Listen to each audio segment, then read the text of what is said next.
के वरिष्ठ नेतागण, कार्यकर्तागण, भाइयों और बहनों, वीरों और देशभक्तों के इस महान प्रदेश के प्रतिनिधि के तौर पर इस कार्यक्रम में आज आप सबके बीच आकर मुझे अपार गर्व हो रहा है। साथियों, कभी हमारे महान पूर्वजों ने अपने कठिन संघर्ष के बलबूते पराधीनता के घोर अंधेरे में देश की स्वाधीनता के सूर्य को खोजा और पाया था। इतने वर्षों बाद वह महान ज्योति कुछ मध्यम पड़ गई है। चारों ओर अन्याय का अंधकार बढ़ा है।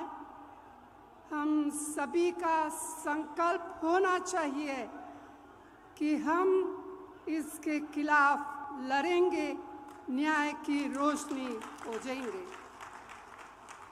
भाइयों और बहनों, हमारा देश पिछले 10 साल से एक ऐसी सरकार के हवाले हैं जिसने बेरोजगारी, महंगाई, आर्थिक संकट, असमानता और अत्याचार को बढ़ावा देने में कोई कसर नहीं छोड़ी है। इस मोदी सरकार ने जो किया है वह हमारे आपके सामने है। इसीलिए यह समय हताशा से भरा हुआ है, लेकिन जान लीजिए कि हताशा के साथ ही उम्मीद का भी जन्म होता है। मुझे पूरा यकीन है कि कांग्रेस के हमारे साथी न्याय के दीपक को अपने सीने की आग से जलाएंगे और हजार आंधियों में उसे संभाल कर आगे बढ़ेंगे, क्योंकि यह देश सिर्फ चंद लोगों की जागीर नहीं है। यह देश हम सब का है। इसे हमारे पुरखों ने अपने खून से सींचा है। इसकी हवाओं में हमारी माँ बहनों के पसीना का नमक है। यह देश हमारे बच्चों का आंगन है। इस देश के मासूम बच्चों से उनके हिस्से का न्याय छीना नहीं जा सकता। भाई और बहनों, देश के ऊपर हो जाने की बात सपने में भी नहीं सोची जा सकती। क्या कोई देश से बड़ा कोई हो सकता है? जो ऐसा सोचता है, देश की जनता, मेरी प्यारी बहनें, नौजवान, किसान, मजदूर, आदिवासी उसे सबक सिखा देते हैं। दुर्भाग्य से आज हमारे देश में ऐसे नेता सत्ता में विराजमान हैं। मोदी जी खुद को महान मानकर देश और लोकतंत्र की मर्यादा का चिरहरण कर रहे हैं। विपक्षी नेताओं को डराने, धमकाने, भाजपा में शामिल कराने के लिए तरह तरह के हथकंडे अपनाए जा रहे हैं। तो भाइयों और बहनों, आज हमारे देश का लोकतंत्र खतरे में है। मेहनत से कड़ी की गई लोकतांत्रिक संस्थाओं को राजनीतिक सत्ता का हथियार से बर्बाद किया जा रहा है। यही नहीं, हमारे संविधान को बदलने का षड्यंत्र रचा रहा है।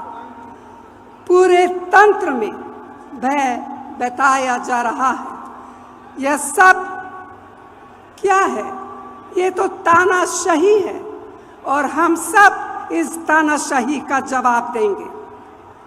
आज रोज की कमाई से खाने पीने का सामान तक जुटा पाने मुश्किल है।